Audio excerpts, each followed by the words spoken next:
Hello everyone, my self Sandeep Raju और आज के इस वीडियो में हम लोग देखने वाले हैं सर IEPF5। ये जो फॉर्म है इस फॉर्म को कैसे फिलअप करना होता है एंड इस फॉर्म को आपको फिलअप करने के लिए कैसे लॉगिन करना है एंड कैसे ऑल डिटेल्स ये फॉर्म कैसे मिलेगा, इस फॉर्म को फिलअप क्या करना है, इसमें क्या क्या डॉक्यूमेंट लगेगा, क्या क्या अटैचमेंट लगता है, सब कुछ के बारे में हम लोग बात करने वाले हैं। सो इस वीडियो को एंड तक जरूर देखना, आपका IEPF5 बिल्कुल गलत नहीं होगा, क्योंकि अगर आप IEPF5 का एक भी पॉइंट गलत फिलअप करते हो तो आपका क्लेम जो है वो नहीं मिलेगा, वो पैसा स्टिल वहीं का वहीं अटका रहेगा एंड आपको फिर से रिसबमिशन के लिए भेज दिया जाएगा। तो सर इस वीडियो को कम से कम अगर आप यहाँ पे 5 मिनट एक्स्ट्रा दे देते हो ना, 5 से 10 मिनट अगर एक्स्ट्रा मेहनत कर लेते हो, एक्स्ट्रा वीडियो देख लेते हो तो कोई प्रॉब्लम नहीं होगा सर।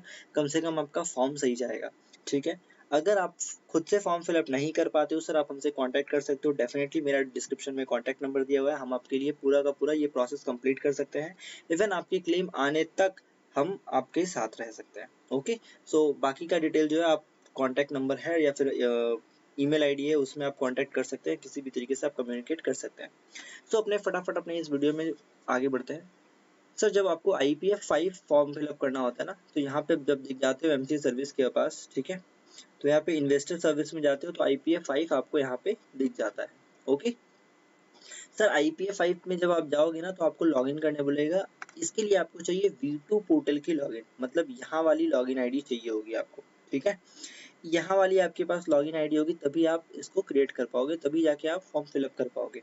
मतलब आपके पास अगर V3 पोर्टल की यूजर अकाउंट है तो सर आप ये वाला काम नहीं कर पाओगे। ओके, नेक्स्ट इज सर, अगर आपके पास आज से पहले कोई अकाउंट है ही नहीं तो फिर आप क्या करोगे सर। अगर आपके पास इससे पहले कोई अकाउंट है ही नहीं सर, तो आपको अकाउंट क्रिएट करना होगा।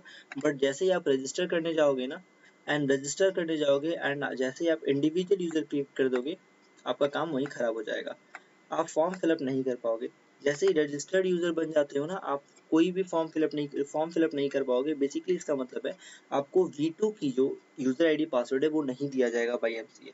आपको बिजनेस यूजर के रूप में अगर आप अकाउंट को रजिस्टर करते हो, नया अकाउंट अगर बिजनेस यूजर के रूप में किसी रोल के अंदर असाइन करते हो, अपने आप को रजिस्टर करते हो, तो उस सिचुएशन में ही आपको V3 का भी एक्सेस एंड V2 पोर्टल के लिए भी आपको user ID and password MCA की तरफ से ही दे दिया जाएगा। ठीक है, सिर्फ यूजर आईडी देते हैं, पासवर्ड आपको रिसेट करना होता है। तो सर, और अगर बिजनेस यूजर रहेंगे तभी आप यू को V2 पोर्टल का यूजर आईडी मिलेगा, अदरवाइज आपको यूजर आईडी नहीं मिलेगा फॉर V2 पोर्टल। आप यहाँ पे जो रजिस्टर करोगे ना, उससे आप V3 पोर्टल पे ही लॉगिन कर पाओगे। ठीक है, चलिए अब मैं एक बार और थोड़ा सा बता देता हूँ। सर यहाँ पे दो पोर्टल दिख रहे हैं आपको, V3 और यहाँ पे दिख रहा है V2। ओके, इस V3 की अभी अगर आप रजिस्टर करोगे ना, तो आपको सिर्फ और सिर्फ V3 पोर्टल में ही लॉगिन करने मिलेगा। और यहाँ लॉगिन करने के बाद, इस वाले पेज पे लॉगिन करने के बाद आप किसी भी तरीके से IPF5 नहीं फिलअप कर पाएंगे। ठीक है, आपको IPF5 फिलअप करने के लिए ये वाली अकाउंट चाहिए, इस वाली को V2 वाली अकाउंट चाहिए। तो सर पॉइंट इज कि जब आप V3 के लिए रजिस्टर जब यहाँ पे आप करोगे, तो अगर आप इंडिविजुअल यूजर क्रिएट करते हो तो आपको किसी भी तरीके का कोई भी एक्सेस, कोई भी user ID for V2 filing नहीं दिया जाएगा। लेकिन अगर आप रजिस्टर करते हो एज अ बिजनेस यूजर, तो आपको V3 के लिए तो लॉगिन आईडी मिलेगा ही सर, आपका ईमेल आईडी ही आपका लॉगिन आईडी हो जाएगा। आपके V2 पोर्टल के लिए भी MCA के द्वारा आपको एक यूजर आईडी असाइन कर दिया जाएगा और आपको फिर उसका पासवर्ड रिसेट करके एक्सेस कर लेना है। ठीक है, उस चीज़ के ऊपर मैंने एक सेपरेट वीडियो ऑलरेडी बनाया हुआ है, आप उसको भी चाहो तो देख सकते हो, चैनल में आपको मिल जाएगा कहीं ना कहीं। ये मेरा एक यूज़र अकाउंट है, ये मैंने बहुत पहले का बनाया हुआ है, मतलब ये काफ़ी 1-2-3 साल पुराना अकाउंट है, तो काफ़ी कस्टमाइज्ड यूज़र नेम यहाँ पे मिला हुआ है मेरे को। और अभी जो MCA की तरफ से मैंने V3 पोर्टल को एज ए बिजनेस यूजर जब रजिस्टर किया था, तो MCA की तरफ से ये वाला यूज़र आईडी मेरे को दिया गया है।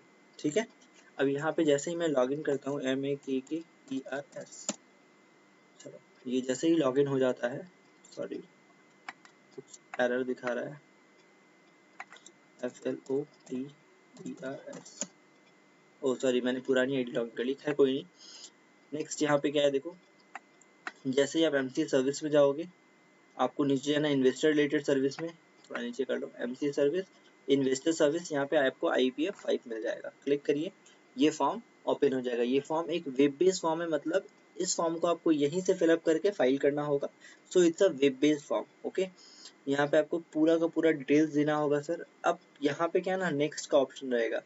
नेक्स्ट का मतलब सर आप आगे क्या होगा, अब यहाँ तो हम आपको पूरा डिटेल नहीं दिखा पाएंगे जब तक फॉर्म सही से फिलअप नहीं किया जाएगा, तो उसके लिए मैं आपके लिए लाया हूँ पीडीएफ सर। ये देखिए, यही वो पीडीएफ है जिसका वहाँ पे वेब वर्जन मिलेगा। यहाँ पे जो डिटेल दिया हुआ है वही डिटेल वहाँ पे मिलेगा, ठीक है। तो सर क्या क्या चीज़ आपसे मांगा जाता है सर? नेम ऑफ एप्लीकेंट, कौन अप्लाई कर रहा है, एड्रेस आपको उसका बता देना होगा सर, फ़ोन नंबर बताना होगा सर, ओके। ईमेल एड्रेस आपको बताना मैंडेटरी है। आपको कंपनी का डिटेल देना है, जिस कंपनी में आपका पैसा पड़ा हुआ है, जिस कंपनी ने आपका पैसे को आईपीएफ में ट्रांसफर किया है, उस कंपनी का सिन नंबर आपको यहाँ पे डालना है एंड प्रीफिल पे क्लिक करना होगा। बाकी का डेटा वो अपने आप शो कर देगा, ठीक है।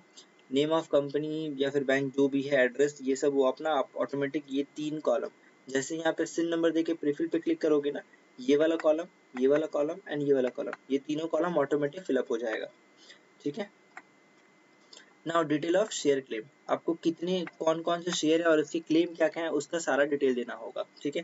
एंड ये डिटेल आपको मिलेगा कहाँ से? Now the point is sir, ये शेयर, ये जो डिटेल है पॉइंट नंबर 3 में, ये आपको मिलेगा कंपनी के नोडल ऑफिसर से। कंपनी का नोडल ऑफिसर कौन होता है? हर कंपनी में जिसके ऊपर आईपीएफ प्रोविजन एप्लीकेबल होता है, जहाँ पे डिविडेंड देते हैं, डिविडेंड का पैसा वहाँ जाता है, आईपीएफ फंड में जाता है, तो हर कंपनी में एक नोडल ऑफिसर अपॉइंट करना मैंडेटरी होता है। अगर किसी कंपनी में आपका शेयर्स है, आपको जानना है कि मेरा शेयर्स को कैसे वापस ला सकता है, तो उस कंपनी के नोडल ऑफिसर से आप कांटेक्ट कर सकते हो सर। और ये नोडल ऑफिसर का नंबर कहाँ से मिलेगा, ईमेल कहाँ से मिलेगा? आपको उस कंपनी के वेबसाइट पे जाना है, उसका इन्वेस्टर से रिलेटेड जो भी जगह मिलेगा आप वहाँ पे जाइए, वहाँ पे आपको मिल जाएगा, ठीक है। आपको हर कंपनी की वेबसाइट के ऊपर अगर कंपनी में नोडल ऑफिसर है तो 100% उसका डिटेल पब्लिक करना होता है, 100% आपको उसका डिटेल उसके वेबसाइट पे मिल जाएगा। अगर आपको उस वेबसाइट पर भी नहीं मिलता है तो आप उस कंपनी का बेसिकली आप एनुअल रिटर्न देख निकाल सकते हैं। उस एनुअल रिटर्न में भी ये चीज रहता है एंड एनुअल रिटर्न कंपनी का वेबसाइट पे अवेलेबल मिल जाएगा आपको, ठीक है। नाउ नेक्स्ट इज सर, आपको नोडल ऑफिसर से बात किया, नोडल ऑफिसर आपको सारा डिटेल दे देगा कि सर आपकी डीपीआईडी क्या है, फूली नंबर क्या है, अकाउंट नंबर क्या है, ये सारा डिटेल दे देगा। कौन सी कैटेगरी का शेयर है आपका, कौन सा शेयर है, कितना शेयर है एंड उस शेयर का नॉमिनल वैल्यू क्या है। तो ये सारा डिटेल, कितना है आपके पास, कितना क्लास का शेयर है, वो सारा डिटेल वो आपको नोडल ऑफिसर से ही मिल जाएगा। जो वो डिटेल देते हैं ना, वो इंटाइटलमेंट सर्टिफिकेट होता है। इंटाइटलमेंट सर्टिफिकेट का मतलब होता है कि आप उतने शेयर के लिए इंटाइटल हो, कंपनी ने उतने शेयर्स को आईपीएफ फंड में डाल दिए हैं, इस बात का सबूत, इस बात का हक आपको नोडल ऑफिसर ही देता है, ठीक है। अब क्या होगा next? Date of amount claimed, यहाँ पे ये सारा डिटेल आपको कंपनी की तरफ से, जो नोडल ऑफिसर की तरफ से जो एंटाइटलमेंट का आपका जो रिसीट आया होगा ना, एंटाइटलमेंट का जो सर्टिफिकेट आएगा ना, उसमें ये सारा डिटेल दिया रहेगा, कितना डिविडेंड अमाउंट था, कितना क्या था, ये सारा डिटेल आपको वहीं से मिल जाएगा। आपको देख के सही से फिलअप करना है, ठीक है। नेक्स्ट, ये सारे पॉइंट्स आपको उसी डेटा से मिलने वाले, उसी सर्टिफिकेट से मिलने वाले, देख के फिलअप करना है।